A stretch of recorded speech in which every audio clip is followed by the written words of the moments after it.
Chers frères et sœurs, bien-aimés dans le Seigneur, nous rendons grâce à notre Dieu pour tout ce qui nous a permis de comprendre ce matin sur la place, le rôle de Marie dans l'œuvre de la rédemption auprès de notre Seigneur. Nous avons compris ce que Jésus lui-même disait de ce rôle. La première créature à qui il a pensé quand il était dans les tourments de l'agonie, c'était sa très sainte mère. Il dit que sa très sainte mère lui a donné une deuxième naissance lorsqu'elle lui a permis de ne pas mourir, d'empêcher sa mort au jardin de Gethsémani pour continuer l'œuvre de la rédemption. Nous avons, selon la description de notre Seigneur, compris qu'il aurait déjà pu mourir dans son agonie.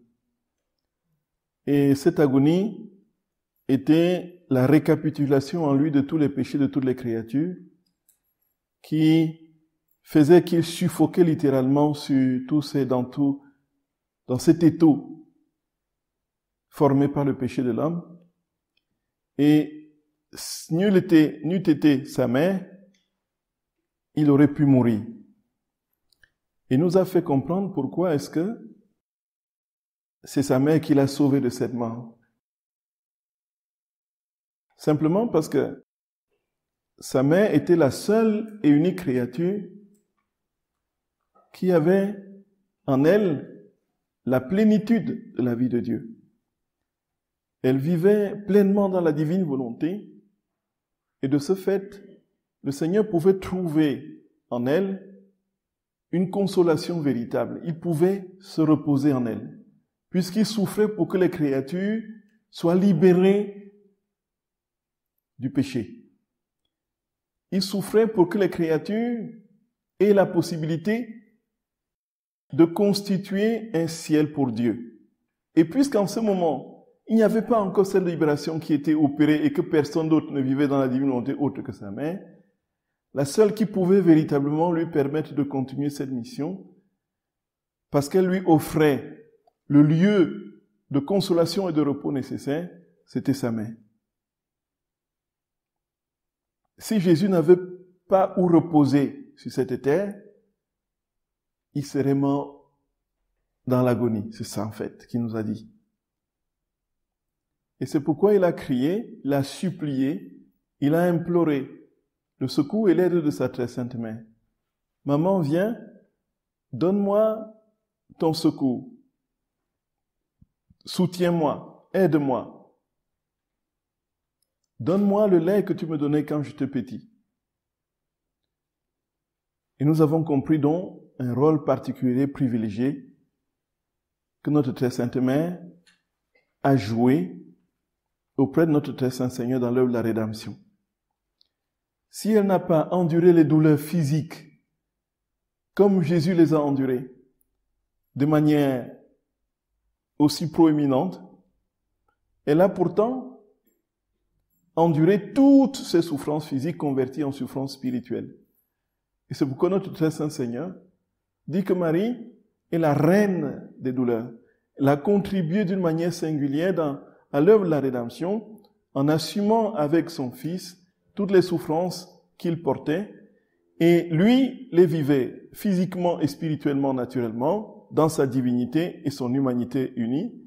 Elle le vivait dans son âme unie à la divine volonté de manière parfaite. Elle était exempte de tout ce qui était manifestation extérieure de cette souffrance, mais elle l'endurait, chacune de ces souffrances, à l'intérieur de son âme. C'est pourquoi notre très saint Seigneur dit à sa servante Luisa Picaretta que Marie n'a pas eu seulement 7 glaives, mais des millions de glaives. Et c'est pourquoi elle est appelée la reine des douleurs. Ici, plus que jamais, nous comprenons et nous avons eu l'occasion, encore une fois, de le saisir dans ce que nous avons reçu du Seigneur ce matin, que nous ne pouvons pas contourner Marie. Il est impossible de prétendre entrer dans cette vie pleine et parfaite avec Dieu en mettant de côté celle qui a été en tout et pour tout au cœur de la vie de notre Rédempteur. Jésus ne pouvait rien faire sans sa mère. Il ne pouvait rien faire sans sa maternité. Sa maternité s'exerçait sur tout ce qu'il était et tout ce qu'il faisait. Et voici que le Seigneur dit très clairement que pour entrer dans cette vie pleine dans la divine volonté, sa mère est l'étalon d'évaluation absolue, elle est le catalyseur, elle est celle par qui Dieu passe pour réaliser pleinement et former cette vie en nous. Jésus dit, frères et sœurs bien-aimés, ma mère, vous ne pourrez pas l'éviter. Ma mère, vous ne pourrez pas l'éviter. À la fin, le règne de la divine volonté sera le règne du triomphe de son cœur immaculé. À la fin, mon cœur immaculé triomphera, dit-elle à Fatima. Et Jésus dit donc que sans sa mère, il n'y avait pas de rédemption possible, tout comme sans elle, il n'y aura pas cette ère de sanctification que nous attendons. C'est pourquoi, frères et sœurs bien-aimés, encore une fois, on a entendu tellement d'aberrations dans cette vie, lorsque les gens parlent de la divine volonté. Marie, dit-on, voilà les chapelets et tout ça, il faut mettre ça de côté parce que il n'y a pas de monumental. Et puis ceux qui veulent extraire Marie de la vie de la divine volonté sont dans une logique suicidaire. Il n'y a pas moyen de faire autrement. Et toujours, frères et sœurs bien-aimés, pour comprendre ce que notre très saint Seigneur dit de la place de Marie dans sa souffrance, nous avons un texte du tome 19, du 11 juillet 1926, qui nous en parle de manière absolument lumineuse. Ma petite fille, tu dis toi-même combien la connaissance est nécessaire. Elle est nécessaire pour toi plus encore que pour les autres. Tu dois savoir que pour former le royaume de rédemption, ceux qui se distinguaient le plus dans la souffrance furent ma maman et moi. Et même si apparemment elle ne souffrit aucune des douleurs que connurent les autres créatures, à l'exception de maman, que tous ont connu et qui fut le terrible coup fatal pour son cœur maternel, et plus grand que la mort, la plus douloureuse puisqu'elle possédait l'unité de la lumière de ma volonté qui perça son cœur, non seulement des 7 glaives rapportés par l'Église, mais de tous les glaives des péchés et des souffrances des créatures qui martyrisaient terriblement son cœur maternel. Jésus dit, en apparence, Marie n'a pas souffert grand-chose, comme les hommes ont vécu, puisque la plus grande souffrance de sa vie humaine, c'était la mort de son fils.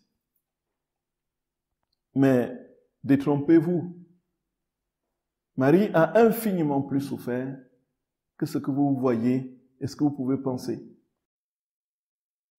Il dit, l'Église parle de cette douleur, mais, dit Jésus, Marie a souffert des millions et des millions de douleurs. On ne peut donc pas parler de 7 glaives seulement, dit Jésus, mais des millions de glaives. Des millions de glaives. Et que personne d'autre n'a été aussi associé à sa passion de manière si intime et étroite que Marie. Et que ces glaives, par millions, étaient constitués des péchés des créatures, puisqu'elles possédaient l'unité de la lumière de la volonté divine. Et tout ce que Jésus souffrait, Marie le souffrait aussi, puisque les 2 cœurs étaient unis, les 2 volontés étaient unies. Ce qui se passait dans la volonté du Fils se reproduisait exactement et précisément dans la volonté de la Mère.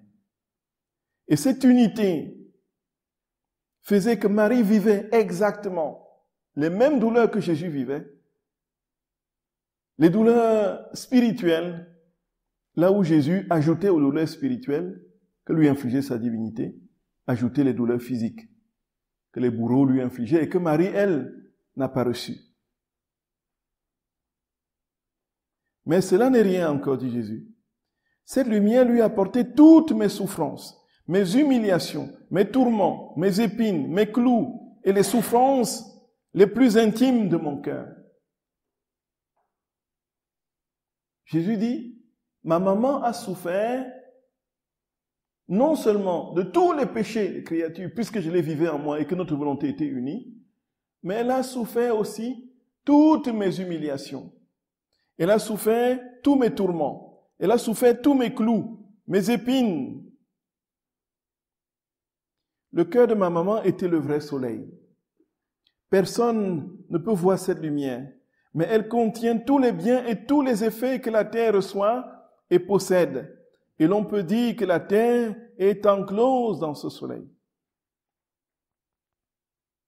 Il en est de même pour la reine souveraine.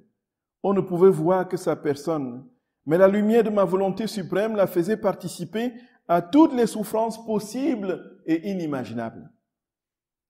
Et plus ces souffrances étaient intimes et inconnues, plus elles avaient de valeur et de puissance sur le cœur divin pour demander le Rédempteur tant attendu depuis si longtemps.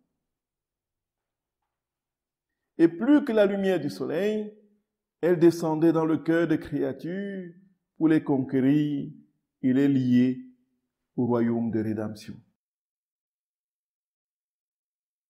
Jésus dit, frères et sœurs bien-aimés, que parce que ces souffrances étaient plus intimes et inconnues, elles avaient encore infiniment plus de valeur que si elles étaient visibles et perceptibles.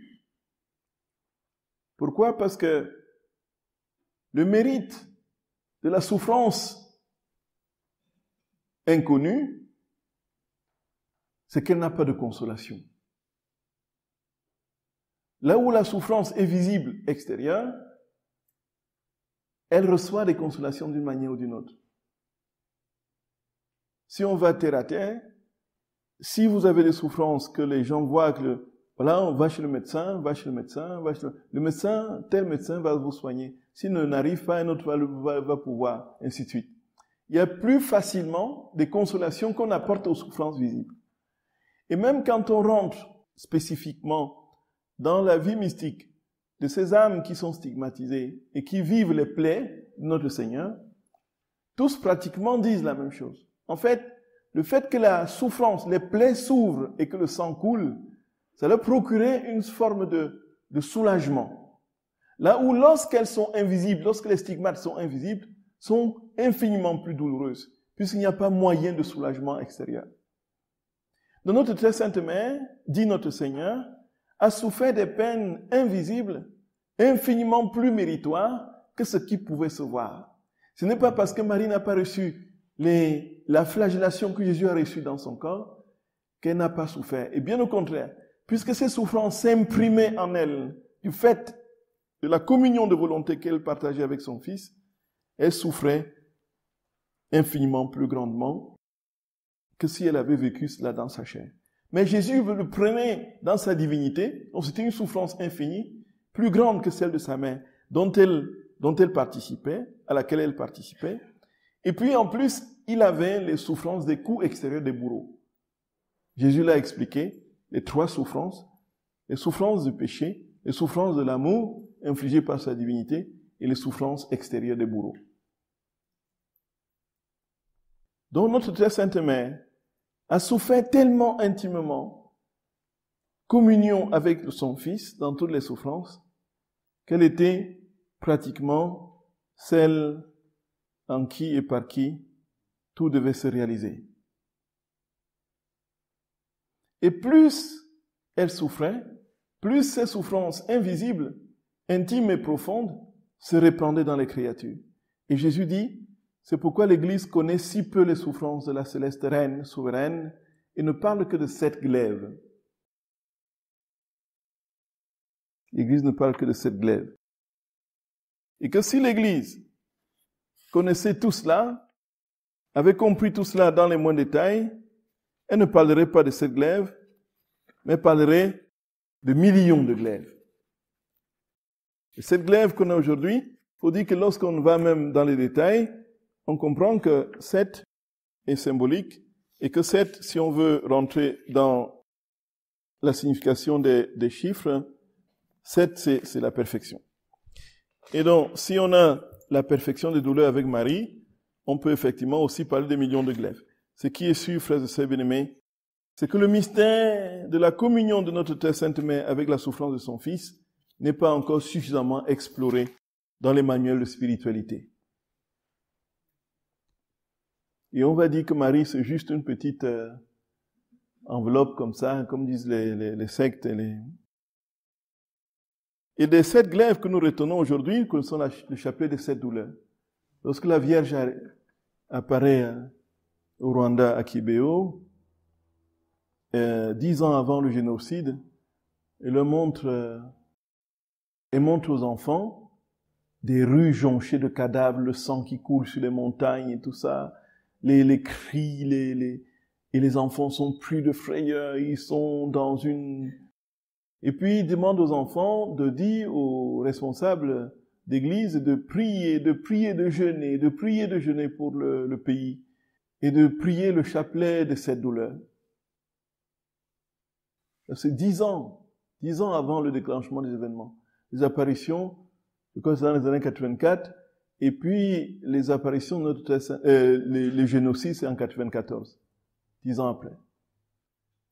Et puis, il y a certains, la majorité, personne ne prend au sérieux. Si on avait pris au sérieux les recommandations de notre Très Sainte Mère, il est évident que on ne serait pas arrivé là au Rwanda. Et ce serait même limité. Et même s'il y en avait, ce serait limité. Quand le ciel parle, on s'en moque. On continue notre vie, comme si de rien n'était. Causez toujours, causez toujours. Ce qui m'importe, c'est il faut que je me retrouve entre amis aujourd'hui au restaurant pour, voyez. Il y a une bière là qui vient pour le Beaujolais nouveau. Il causait toujours. Et là, maintenant, il prie le chapelet de cette douleur, mais qui prend vraiment ça au sérieux? Le ciel ne fait rien sans avertir. Personne ne pourra dire, je n'étais pas au courant. Puisque c'est un principe même juridique dans tous les pays, nul n'est censé ignorer la loi. En fait, Dieu, je crois qu'il y a un texte là, il faudrait que je retrouve, il ne fait rien sans avoir averti. Il dit attention, attention. 10 ans avant, vous êtes prévenus. Les années passent. C'est comme si rien n'était. Et aujourd'hui, l'Église a retenu 7 douleurs de Marie. La prophétie du vieillard Simeon, la fuite en Égypte, la disparition de Jésus au temple, et puis la passion de notre Seigneur, la descente de Jésus sur la croix, et puis l'enterrement de Jésus, l'inhumation au tombeau, et puis et là où Jésus rencontre sa très sainte mère, sur le chemin de la croix, voyez. Donc voilà ce qu'on a retenu. Mais Jésus parle de millions de glaives que sa maman a enduré. Pas de millions de glaives. Jésus dit, mais si l'Église savait que son cœur maternel était le refuge, le dépôt de toutes les souffrances, et que la lumière de ma volonté les lui apportait, toutes sans en épargner aucune, elle ne parlerait pas de 7, mais de millions de glaives. Et comme elles étaient des souffrances intimes, Dieu seul connaît l'intensité de sa douleur. C'est pourquoi, de droit, elle a été constituée reine des martyrs et de toutes les souffrances. Les créatures peuvent donner un poids, une valeur aux souffrances extérieures, mais elles ne connaissent pas suffisamment les souffrances intérieures pour leur attribuer un juste prix. Pour pouvoir former dans ma maman, premièrement, le royaume de ma volonté, puis celle de la rédemption, tant de souffrances n'étaient pas nécessaires, car étant sans péché, l'héritage des souffrances n'était pas pour elle. Son héritage était le royaume de ma volonté. Mais afin de donner le royaume de rédemption aux créatures, elle a dû se soumettre à toutes ses souffrances. Ainsi, les fruits de la rédemption ont mûri dans le royaume de ma volonté, possédé par moi et ma maman. Il n'est rien de beau, de bon et d'utile qui ne vienne de ma volonté. C'est inouï, frère Sabine. C'est inouï. Marie n'avait pas à souffrir. Et puis, avec un regard extérieur, on peut dire effectivement, oh, Immaculée Conception, tu es sans péché, tu ne connais pas le péché, tu ne connais pas la souffrance, tu ne connais pas la... Mais c'est tout le contraire, c'est tout l'inverse. Mais elle n'a pas souffert cela pour elle. Elle a pris sur elle, de manière totale et parfaite, tout ce que son Fils a enduré, de l'ordre des péchés des hommes et de l'ordre de ses propres humiliations, ces douleurs intimes, intenses et profondes. Ces douleurs qu'elle a vécues dans son cœur et dans son âme. Elle gardait tout dans son cœur. La valeur de ces souffrances est inestimable puisqu'on ne peut pas l'évaluer. C'est lorsque les souffrances sont extérieures qu'on peut les évaluer. Et ici, frères et sœurs d'amour, Jésus dit tout simplement, as-tu bien compris que lorsque tu souffres et que tu laisses ma volonté en toi, qui vit avec toi cette souffrance, c'est ma mère qui porte tout. As-tu compris que ton premier réflexe est d'aller te réfugier sur le cœur de maman? As-tu compris que maman circule dans tes souffrances avec son Fils qui vit en toi? As-tu conscience de cela? As-tu conscience de cela? Si l'humanité connaissait ce que notre très sainte mère a vécu, elle se serait déjà mobilisée pour l'invoquer, pour qu'elle soit la reine de tous les cœurs. Jésus dit qu'on ne le sait pas, parce que c'était de souffrance intime intérieure. Mais lui, il fallait qu'on connaisse ce qu'il a souffert extérieurement, qu'on puisse l'évaluer, parce que ça devait inciter les personnes à venir à lui. Voyez, quand on veut avoir des gens, dans un cas, on commence une entreprise, si vous ouvrez votre restaurant, il faut faire la pub pour que les gens sachent qu'il y a un restaurant et qu'ils viennent manger. Si vous vous dites, bon voilà, je vais faire mon restaurant chez moi seul et puis personne ne verra, vous fermez la porte double tout, vous voyez, vous servez les membres de la famille, vous servez vos enfants, le restaurant n'aura pas 2 jours de survie, vous voyez. Mais comme Jésus voulait attirer toutes les âmes à lui, il fallait que ses souffrances soient extérieures. Quand je serai élevé de terre, j'attirerai à moi tous les hommes. Les souffrances de Jésus doivent être visibles, doivent être quantifiées, elles doivent être évaluées extérieurement pour susciter cet attrait. C'est ce que Jésus explique, frères et bien-aimés. La reine, elle, notre très sainte mère, était cachée en lui. Personne ne voyait. Mais c'est lui qui devait sauver le monde, notre Seigneur. Et c'est pourquoi ses souffrances devaient être visibles pour attirer les hommes à lui.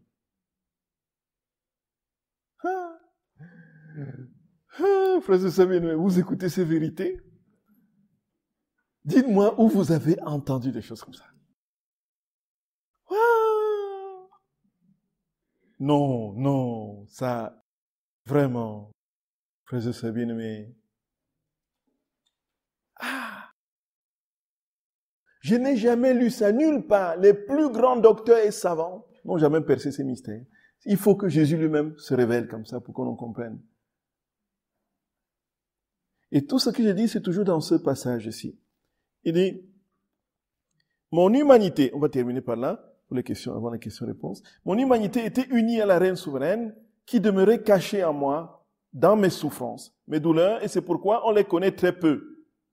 Mais quant à mon humanité, il était nécessaire que l'on sache combien j'ai souffert et combien j'ai aimé. Sans cela, je ne pouvais pas former le royaume de la rédemption. La connaissance de mes souffrances et de mon amour était un aimant, une incitation et une lumière pour attirer les âmes vers les remèdes et les biens que contient le royaume. Voyez?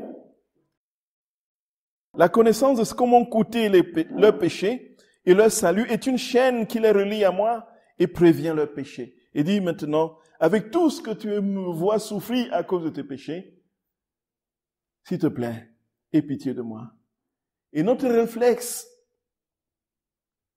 parce qu'embrasé par l'amour du Seigneur, sera de dire, non Jésus, avec tout ce que tu as enduré, non, je veux plus te faire du mal, je veux plus pécher.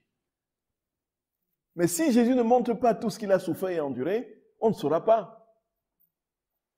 Regardons combien de saints ont été touchés, transformés, bouleversés, qui ont pleuré. Encore aujourd'hui, des âmes qui pleurent en écoutant la passion de notre très saint Seigneur, en lisant les heures de la passion. En écoutant les jours qui viennent, on va écouter la passion de notre très saint Seigneur chez différents évangélistes.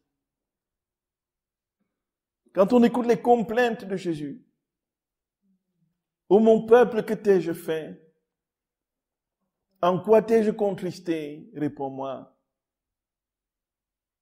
Moi, je t'ai précédé par une colonne d'épines, par une colonne de feu, la nuit, une colonne de nuée le jour. Et toi, tu m'as conduit chez Pilate. J'ai frappé pour toi les aînés de l'Égypte. Et toi, tu m'as frappé d'un roseau.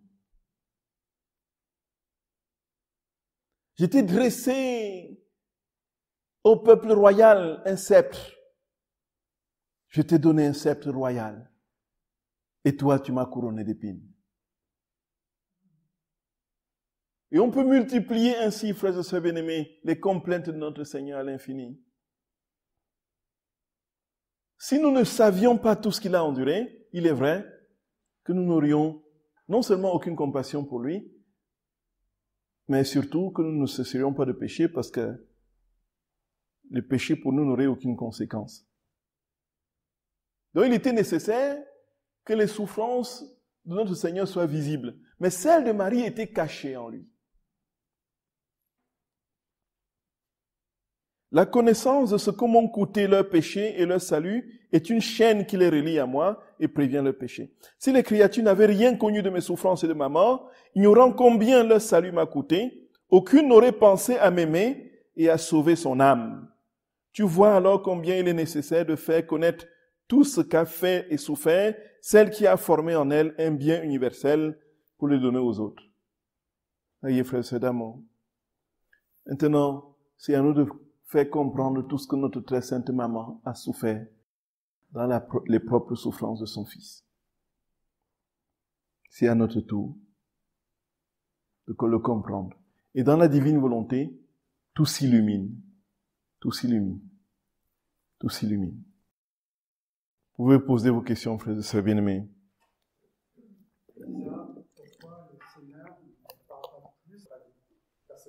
Oui, Christian pose la question. Il demande mon avis personnel. Pourquoi est-ce que dans les heures de la Passion, notre Seigneur ne parle pas plus de la souffrance de Marie? Donc, en fait... Je parle pas de la désolation. Oui, tout à fait.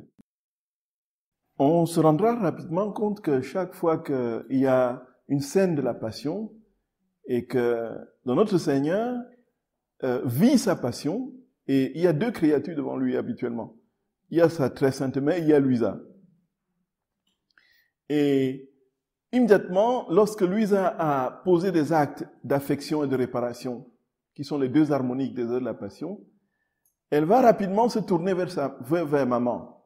Maman, faisons telle chose. Maman, mettons un baume sur le... Maman, cherchons le sang de Jésus. Allons-y le déposer sur les agonisants, sur les mourants, sur ceux qui meurent, sur les impies, sur ceux, ainsi de suite.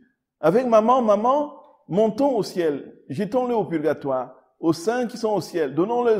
Maman, verse ce sang-là sur moi aussi. Nous voyons que les deux actrices, habituellement, dans les heures de la Passion, quand il s'agit de consoler le cœur de notre Seigneur, de le soulager de ses souffrances et de faire réparation pour les péchés, il y a maman et Louisa. Donc, mon avis personnel, c'est que, effectivement, ce qui est saillant ici, c'est quoi? C'est que la souffrance de notre très saint Seigneur est première. Marie participe à la souffrance de Jésus. Marie ne peut rien sans son Fils. Et elle vit par participation ce que son Fils vit intensement par nature. Et comme créature, elle est le modèle, l'icône dans sa perfection de toutes les âmes qui vivront dans la divine volonté. Et c'est pourquoi notre très saint Seigneur, quand il regarde, il voit Marie et ensuite il voit Louisa. Et puis tous ceux qui ensuite, après, elles vivront pleinement de cette vie divine pleinement établie dans les créatures. Et donc, il voudra, il cherchera, il demandera que tous vivent exactement ce que sa mère a, en disant qu'une fois que nous aurons cet établissement dans la vie, dans la divine volonté de manière stable et parfaite, nous serons sa propre mère. Puisqu'il dit à Louisa, maman, tu es ma mère, et ainsi de suite. Voyez un peu mes très chers. Donc, Marie est du côté des créatures, et ce qui est exposé dans les heures de la passion, c'est la souffrance du Fils de Dieu. Et de tout ce qu'il a enduré pour nous, comme il nous l'explique ici, il fallait que sa souffrance soit connue, puisque c'est à lui que nous sommes attirés, vers lui que nous devons être attirés, puisque c'est lui qui nous sauve. Ces souffrances sont connues pour que nous ayons non seulement de la compassion pour lui, mais que nous évitions les péchés qui lui causent cette souffrance.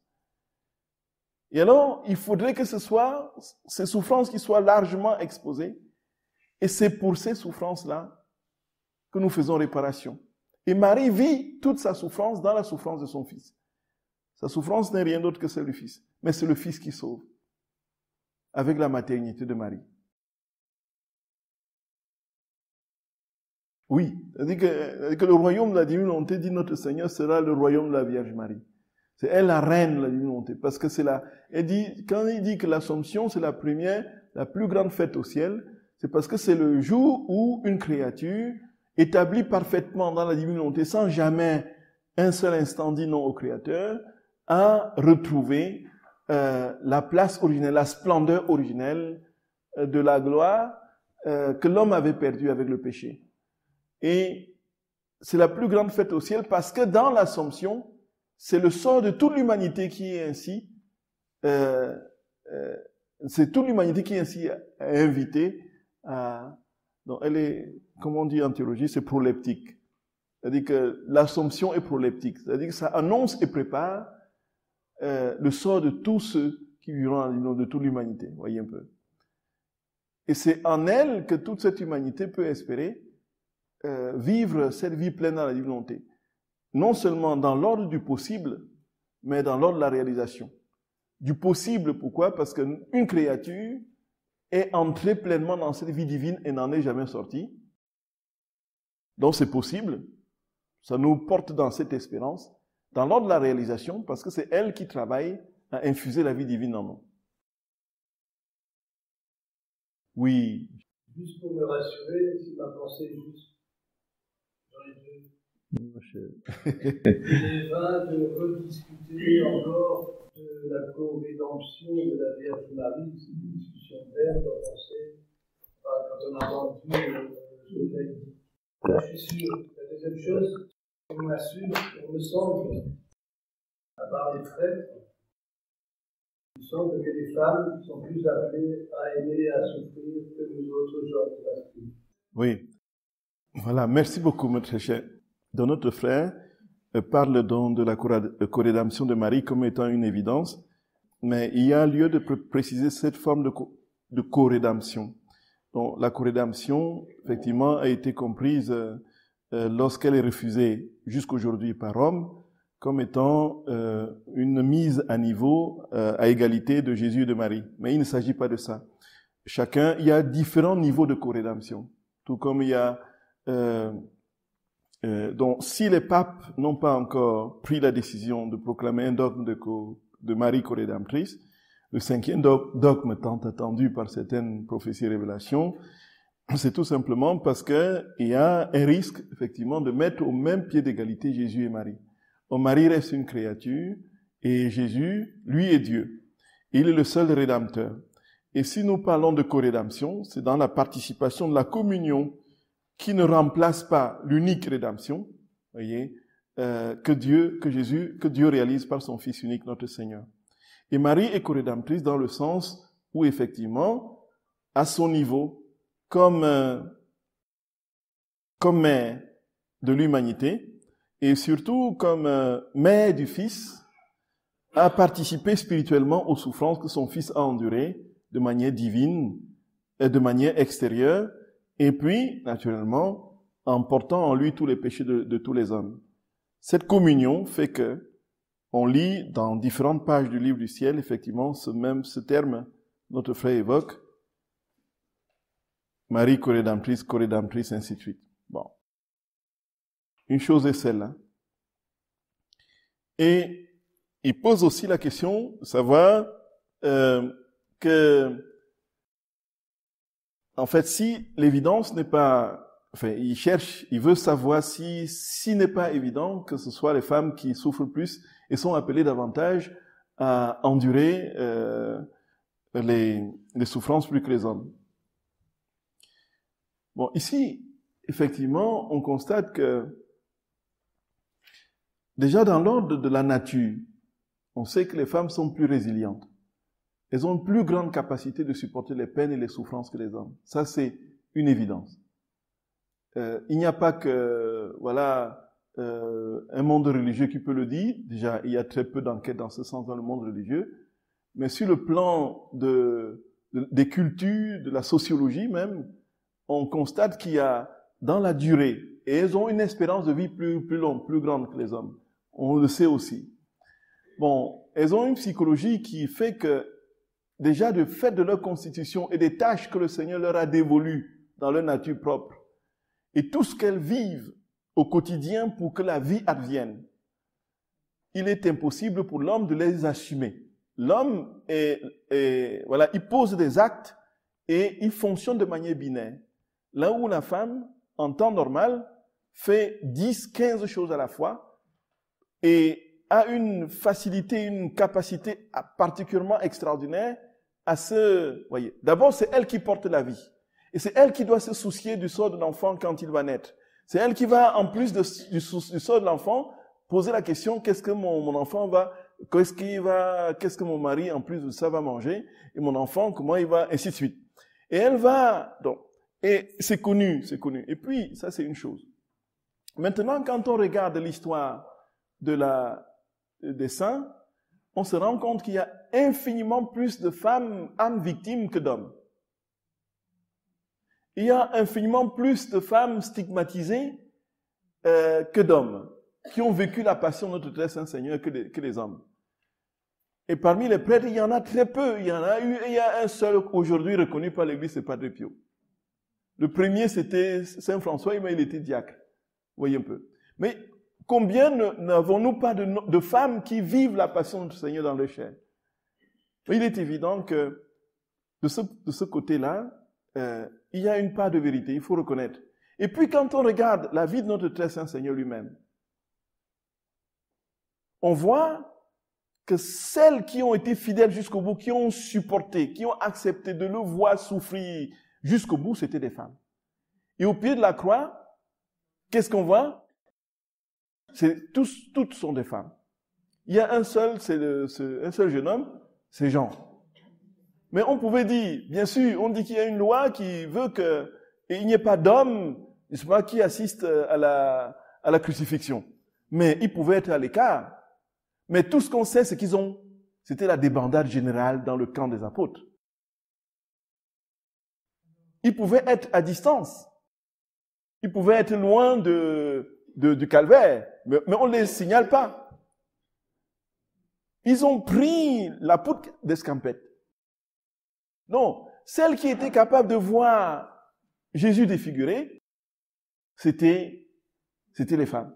Donc, il y a ici effectivement lieu de penser et de croire qu'effectivement, le Seigneur a déposé dans le genre féminin, la femme, une très très grande, puisque déjà, de toutes les façons, c'est d'elle que la vie jaillit. C'est d'elle que la vie jaillit. Et donc, la vie avec toute sa complexité. Et Et le Seigneur lui a formé une psychologie qui permet d'embrasser une quantité de choses à la fois, et puis qui lui donne une constance dans le, voyez. Et puis quand on évalue, quand on va plus loin encore, dans les taux de suicide, voyez, il y a plus d'hommes qui se suicident que de femmes. Voyez un peu. Donc, autant de choses qui peuvent donner à penser qu'il y a effectivement une grâce particulière qui est faite à la femme dans ce sens. Oui, mon cher frère. Et donc, en attendant, cela ne veut pas dire qu'il n'y ait pas de femmes qui soient en dépression, qui soient dans des situations extrêmes de souffrance. Mais toujours est-il que lorsqu'on jette un coup d'œil général comme ça et qu'on essaie d'évaluer sur le plan socio-culturel, sur le plan même de l'histoire de la spiritualité chrétienne, de soi-même encore aujourd'hui, même quand il s'agit de croire, nos églises, il y a plus de femmes dans nos églises que d'hommes, voyez. Et il y a une plus grande facilité de s'abandonner, de se donner, de faire confiance, et c'est ce qui plaît, qui touche le cœur du Seigneur, qu'on trouve chez la femme, que l'homme n'a pas forcément, puisque l'homme va aller plus facilement faire le détour par le cerveau, voyez un peu. Ça va d'abord ça doit d'abord passer par le crible de doutes, de critiques, alors que la femme rapidement adhère par le cœur. Et c'est pourquoi le Seigneur, quand il regarde, ce n'est pas qu'il soit, voilà, il voit ceux qui se donnent, ceux qui sont disposés à lui faire absolument, totalement confiance, de manière aveugle. Alors, comme la plupart du temps, ce sont les femmes, le Seigneur s'est saisi davantage des femmes pour vivre la passion, ce qui on pourrait plutôt s'attendre à ce que ce soit les hommes qui vivent la passion, puisque Jésus était un homme, vous voyez. Mais il y a plus d'histoires de femmes qui vivent la passion, qui réparent, qui sont des âmes victimes que, voyez.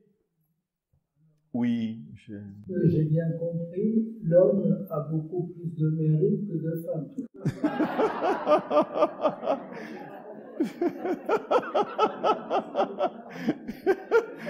Oui, oui, oui. C'est pas ça du tout. Parce que j'en comprends plus de votre réponse. Ouais. C'est que les femmes arrêtent de nous embêter parce qu'on ne fait pas la même chose qu'elles. Ouais. Vous avez parlé à la souffrance. Je pense qu'elles sont aussi capables d'aimer plus. Oui, c'est ça. Tout à fait, exactement. Tout à fait. Et quand elles aiment, c'est total, quoi. Elles se donnent à fond à 2 milliards %. À 2 milliards %. Il n'y a pas de demi-mesure chez elles. Alors que l'homme, il doit réfléchir, calculer, mettre dans les cases, dans son cerveau, nouer là, et puis, voyez un peu. On peut aller là, on peut aller là, voyez. Mais Saint Paul dit, en Christ, il n'y a plus ni homme ni femme. Oui, c'est ça. Mais cela ne veut pas dire que les femmes deviennent les hommes et que les hommes deviennent les femmes. Cela veut tout ça. Et qu'il n'y a plus de distinction de genre et de... Voilà, c'est ça. Ça veut dire que c'est dans la considération, dans l'amour que... Oui, Ingrid.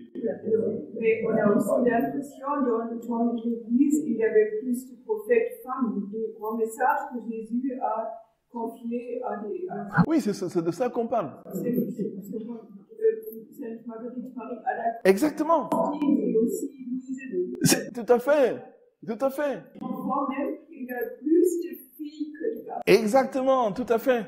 Les apparitions, tout à fait. Il y a plus de filles que de garçons. On sait que même quand le Seigneur et la Vierge est apparu à Fatima en 1917 aux 3 enfants, Hyacinthe, Lucie et François, Hyacinthe et Lucie voyaient et entendaient ce que notre très sainte mère disait, ce que la Vierge disait.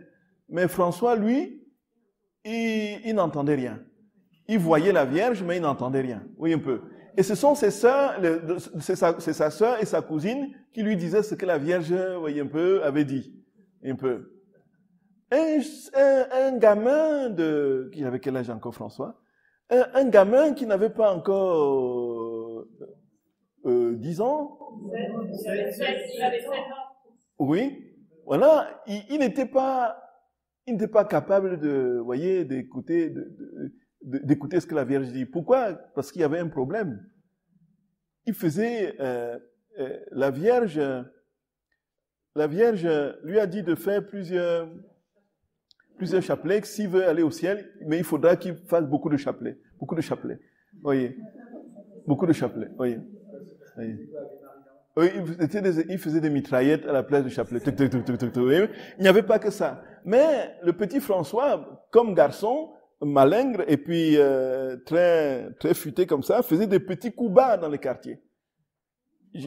Oui, dans ses mémoires, Lucie parle bien des péchés que François faisait et qui étaient la cause du fait qu'il entendait juste la Vierge. Qui voyait juste la Vierge et qui n'entendait pas. Voyez un peu. Déjà tout petit comme ça. Et il a donc exécuté ce que notre très sainte mère lui a demandé de faire. Il a prié tellement, il priait des quantités de rosaires par jour au point de s'effondrer de fatigue. Et c'est là que, effectivement, il a pu réparer tous ces péchés qu'il a cités. Et puis, sur son lit de mort, il va confesser certains de ces péchés-là, voyez. Ce que les deux filles n'avaient pas, puisqu'elles se donnaient totalement, pleinement. Et on connaît effectivement toute l'histoire, tous les saints martyrs, tout ça. Il y a énormément plus de femmes, voyez.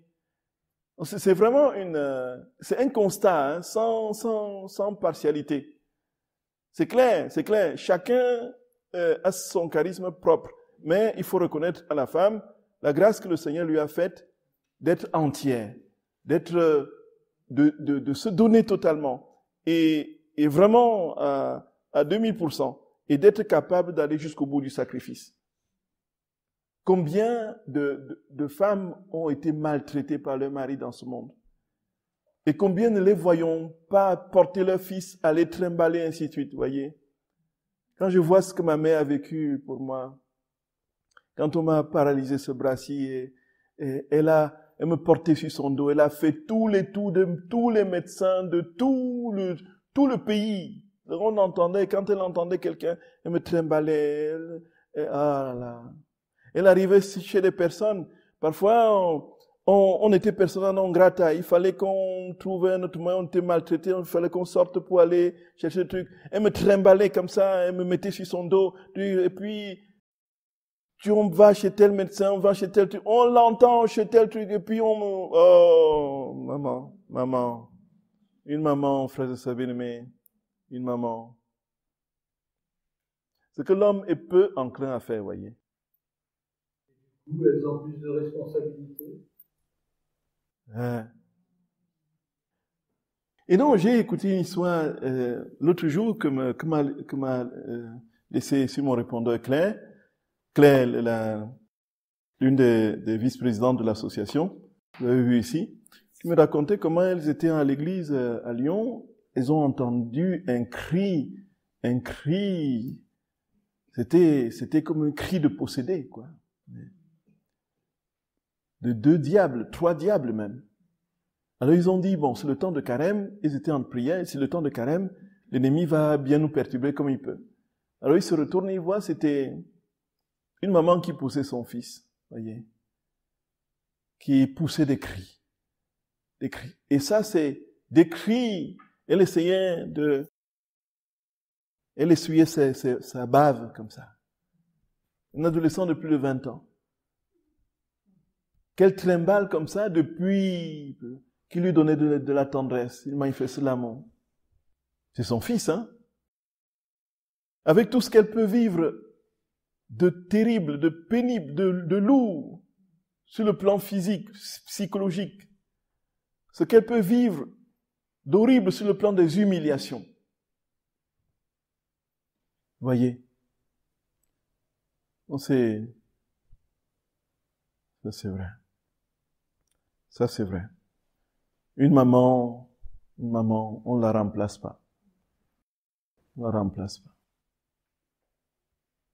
Oui, Ingrid. Une toute autre question, puisqu'on est dans la 3e heure de l'agonie de Jésus. Oui. Et la Sainte Vierge et Louisa Picaretta donnent du sang aux plusieurs catégories des hommes qui en ont tellement besoin. C'est ça. Comment nous pouvons participer à cela concrètement, c'est en méditant ces heures-là, on fait cela. Oui. Donc, Ingrid pose la question de savoir comment est-ce que nous pouvons participer à ce que Louisa et la Très Sainte Mère font dans la 7e heure de la Passion lorsqu'elles circulent pour mettre le sang de Jésus sur différentes catégories de personnes. Nous pouvons dire qu'il y a déjà la méditation, nous faisons avec eux, nous entrons avec eux dans l'acte qu'ils posent, nous entrons chez les agonisants, nous entrons chez ceux qui meurent, nous entrons chez les apostats, nous entrons avec le sang de Jésus, quand nous méditons. Mais nous pouvons le faire aussi en dehors de la méditation des heures de la Passion, lorsque nous faisons nos prières, lorsque nous pouvons, là où nous sommes dans la divine volonté, chercher le sang de Jésus, aller les répandre sur toutes les catégories de personnes. Et deuxième niveau. Troisième lieu, nous pouvons le faire pendant la messe. Quand le prêtre lève la coupe du salut, il est vraiment, le sang de Jésus est vraiment là. Le sang, c'est le sang de Jésus qui est là. C'est le sang de Jésus. Si vous avez des difficultés à vous représenter dans la divine volonté, le sang de Jésus qui circule sur les êtres et les catégories de personnes, là vous avez en vous, devant vous, grandeur nature, le véritable sang de notre très saint Seigneur qui a coulé dans ses veines. Et vous allez dans le calice, donc, vous cherchez ce sang, vous répandez sur les gens, vous voyez. Ça rejoint la prière de Louisa, quoi. Dans le purgatoire. Oui. C'est phénoménal, ça rejoignait le 3e niveau du purgatoire. On peut pas faire normalement. Ouais. C'est genre comme si on donnait une messe, quoi. Tout à fait. Enfin, il faut vraiment le faire, alors. Donc ne loupons pas l'occasion, mes très chers. Quand nous sommes le sacrifice de la messe, frères et sœurs bien-aimés, le sacrifice de la messe, ça n'a pas son pareil. Donc je vous encourage donc à vous inscrire quand les inscriptions seront ouvertes à la retraite de Banneux. La retraite de Banneux du 14 au 18 juillet, qui sera prêchée par les enfants Acuna.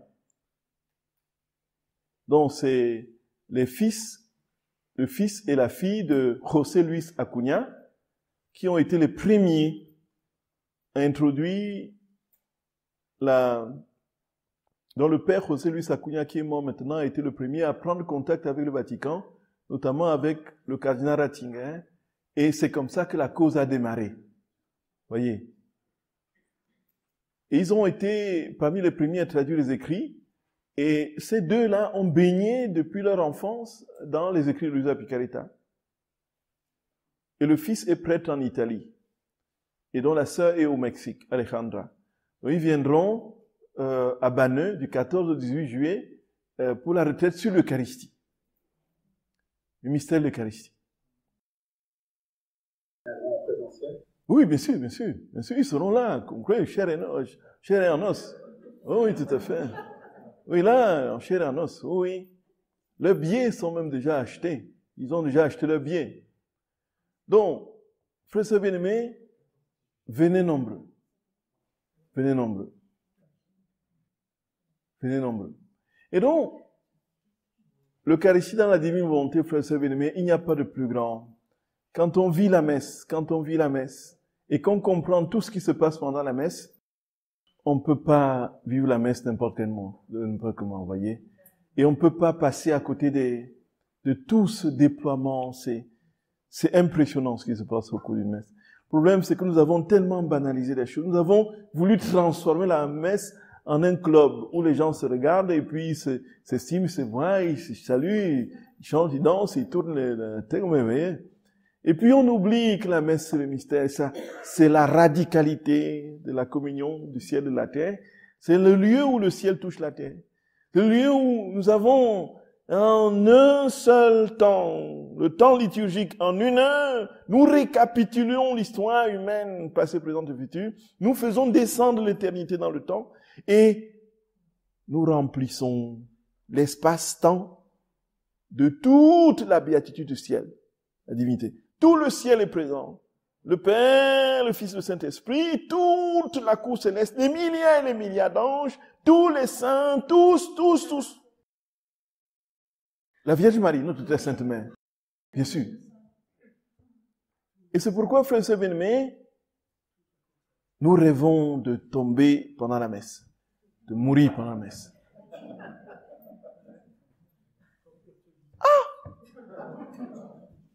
Si vous écroulez mort pendant la messe, vous voyez où vous allez.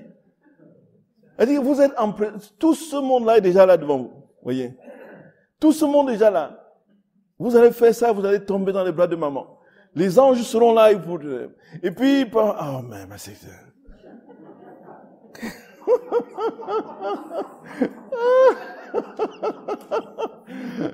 Oh, c'est fou.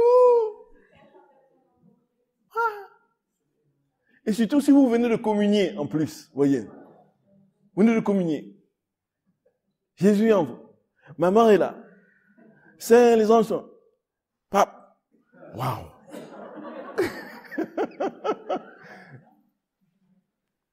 En fait, vous mourrez au ciel, quoi.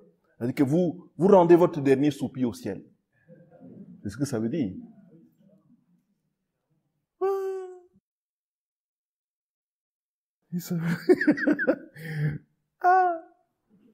Il meurt comme ça. Hein. Voilà, frère, c'est bien aimé.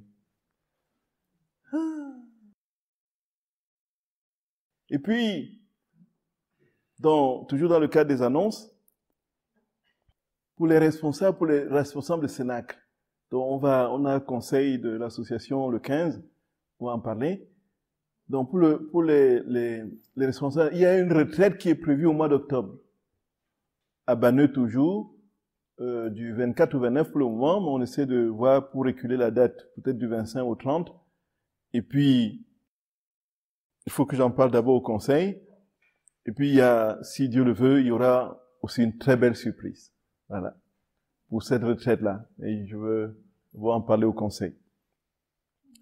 Voilà, frères et sœurs bien-aimés. Est-ce que il n'y a plus d'autres questions, non, je crois.